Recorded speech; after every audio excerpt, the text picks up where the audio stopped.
Assalamualaikum warahmatullahi wabarakatuh. Pertama-tama marilah kita panjatkan puji dan syukur atas berkat dan rahmat-Nya, sehingga kami dapat memaparkan presentasi dari kelompok kami, yaitu kelompok 5, tentang resiko kredit.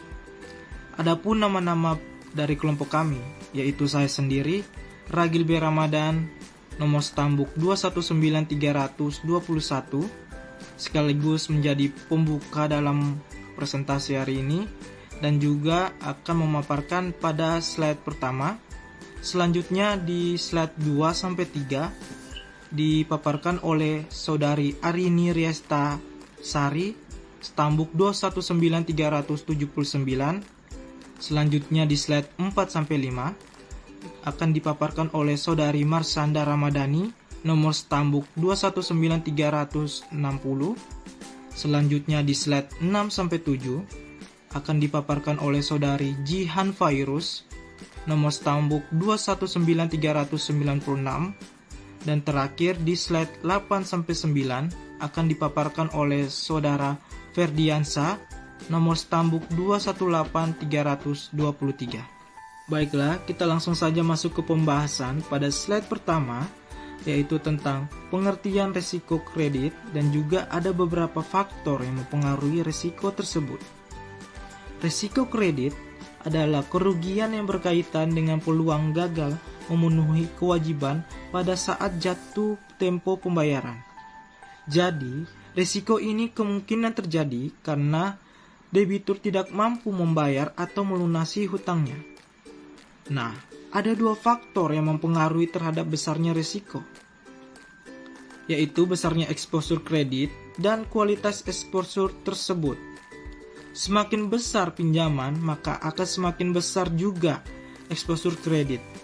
Sedangkan kualitas eksposur kredit merupakan kemungkinan gagal bayar yang dinilai dari kualitas anggunan yang diberikan debitur. Semakin rendah nilai jaminan tersebut, maka semakin rendah pula kualitas dari eksposur kredit tersebut. Hal ini berarti akan semakin tinggi resiko yang ditanggung. Nah, selanjutnya pada slide 2-3 akan dipaparkan oleh saudari Arini Restasari, stambuk 219379. Pada saudari, saya persilakan. Baik, saya Arini Restasari. Saya akan memaparkan mengenai resiko kredit. Resiko kredit adalah kerugian yang berkaitan dengan peluang gagal memenuhi kewajiban pada saat jatuh tempo pembayaran. Jadi, resiko ini mungkin terjadi karena debitur tidak mampu membayar utangnya. Ada dua faktor yang berpengaruh terhadap besarnya resiko, yaitu besarnya eksposur kredit dan kualitas eksposur tersebut. Semakin besar pinjaman, maka akan semakin besar juga eksposur kredit. Sedangkan kualitas eksposur kredit merupakan kemungkinan gagal bayar yang dinilai dari kualitas agunan yang diberikan debitur. Semakin rendah nilai jaminan tersebut, maka semakin rendah pula kualitas dari eksposur kredit tersebut. Hal ini berarti akan semakin tinggi resiko yang harus ditanggung. Risiko kredit. Jenis-jenis risiko kredit dalam peminjaman uang dan kredit dapat dibedakan menjadi 3 kategori berdasarkan counterparty, antara lain yang pertama adalah sovereign credit risk. Setiap negara memiliki anggaran dan kemampuan masing-masing untuk membiayai penyelenggaraan pemerintahan. Tidak jarang pemerintah suatu negara meminjamkan sejumlah dana pada negara lain maupun lembaga dunia untuk memenuhi kebutuhan tertentu demi kepentingan rakyat. Risiko pemerintah merupakan risiko yang terjadi ketika suatu negara tidak mampu memenuhi kewajibannya dalam membayar utang pada saat jatuh tempo. Ketidakmampuan membayar utang ini mencakup pembayaran pokok pinjaman disertai bunga dan denda sesuai kesepakatan. Yang kedua ada corporate credit risk. Resiko ini merupakan salah satu jenis-jenis resiko yang kerap terjadi terutama pada industri perbankan, seperti resiko gagal bayar dari debitur yang merupakan perusahaan penerbit surat utang. Ada resiko gagal bayar dari perusahaan penerima kredit, dan juga resiko gagal bayar dari perusahaan yang menerima penyertaan modal. Yang terakhir ada retail customer credit risk. Risiko ini dapat terjadi akibat debitur yang merupakan perseorangan tidak mampu memenuhi kewajibannya untuk membayar utang pada saat jatuh tempo.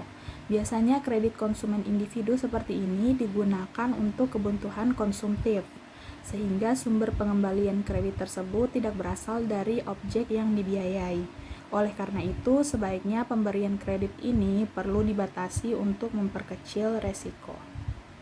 Bagaimanapun, resiko ini sulit dihindari. Manajemen yang baik perlu dilakukan untuk memperkecil resiko ini. Berikut beberapa hal yang dapat dilakukan untuk mengurangi resiko kredit. Yang pertama ada penyaringan. Manajemen resiko sebaiknya telah diterapkan sedini mungkin, yaitu pada saat pengajuan kredit. Menempatkan orang-orang terbaik untuk melakukan analisa dan mengolah data calon debitur merupakan langkah yang dapat diambil. Calon debitur yang tidak memenuhi kriteria ditetapkan bisa langsung dikeluarkan dari daftar penerima kredit. Penyaringan di awal ini penting dalam manajemen resiko. Hal ini merupakan langkah preventif agar resiko dapat ditekan sekecil mungkin. Dengan demikian, debitur yang terpilih telah melalui proses seleksi yang memadai. Yang kedua ada pembatasan. Manajemen risiko selanjutnya yang sering diterapkan oleh kreditur adalah pembatasan besarnya kredit. Setiap perusahaan maupun individu yang mengajukan kredit diberikan batas kredit yang bisa diambil dalam waktu tertentu. Dalam perbankan dikenal BMPK atau batas maksimum pemberian kredit. Selain itu ada juga 3L yang berarti legal lending limit. Pembatasan ini bertujuan untuk membatasi pemberian kredit yang berlebihan dan di luar kemampuan para kreditur. Yang terakhir ada diversifikasi. Untuk memperkecil resiko perlu dilakukan juga diversifikasi atau penyebaran kredit yang diberikan. Diversifikasi pemberian kredit ini dapat berupa penyebaran kredit berdasarkan perusahaan, jenis industri, ukuran perusahaan maupun penyebaran kredit berdasarkan sektor usaha. Metode pengelolaan risiko kredit. 1. Model pemeringkatan atau grading model. Kredit yang diberikan bank berisiko menimbulkan masalah. Namun kecil kemungkinannya jika bank menerapkan kebijakan pemberian kredit yang sehat. Langkah pertama yang perlu dilakukan adalah menciptakan model pemeringkatan kredit sebagai sarana untuk menetapkan kemungkinan terjadinya gagal bayar atau default. Dalam hal ini, bank melakukan kalibrasi risiko yang memungkinkan bank untuk menetapkan probabilitas tertentu untuk setiap kejadian yang tidak diinginkan. Cara ini memungkinkan bank untuk memastikan bahwa portofolio kredit bank tidak terkonsentrasi pada kredit berkualitas buruk yang memiliki kemungkinan gagal bayar yang tinggi. 2. Manajemen portofolio kredit. Bank mengukur portofolio kreditnya untuk memberikan keyakinan bahwa kredit yang diberikan tidak terlalu terkonsentrasi pada satu industri atau wilayah geografis tertentu. Hal ini memungkinkan bank untuk melakukan diversifikasi pada portofolionya kreditnya sehingga risiko terjadinya default yang bersifat sistemik bisa ditekan.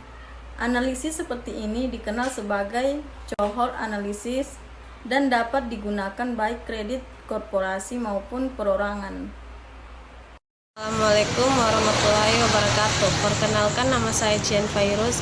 Saya akan menjelaskan mengenai sekuritisasi dan peran agunan. Sekuritisasi pedoman internasional bagi industri perbankan atau dikenal dengan Basel II mempersyaratkan bank untuk memperkirakan dampak gejolak ekonomi yang memastikan kegiatan usahanya telah didukung dengan permodalan yang memadai untuk mengantisipasi dampak gejolak ekonomi. Selain mengalokasikan modal pada tingkat yang mencukupi, bank juga melakukan tindakan lain untuk melindungi kegiatan usahanya. Salah satu teknik yang digunakan adalah menjual sebagian portofolio kreditnya kepada investor dalam bentuk surat berharga. Teknik ini dikenal sebagai sekuritisasi yang memungkinkan bank untuk mengurangi potensi ekspor yang tinggi pada jenis kredit tertentu yang menurut skenario bank menunjukkan tinggi resiko atau konsentrasi resiko yang paling tinggi. Sedangkan peran agunan didefinisikan sebagai aktiva yang diperjanjikan debitur untuk mendapatkan kredit yang bisa diambil alih ketika terjadi default. Agunan memiliki peran penting dalam kebijakan pemberian kredit yang ditetapkan bank. Bentuk agunan yang paling mudah dikenal dan yang paling aman adalah uang, sedangkan bentuk agunan yang paling umum adalah properti hunian. Terima kasih. Selanjutnya yaitu monitoring arus kas.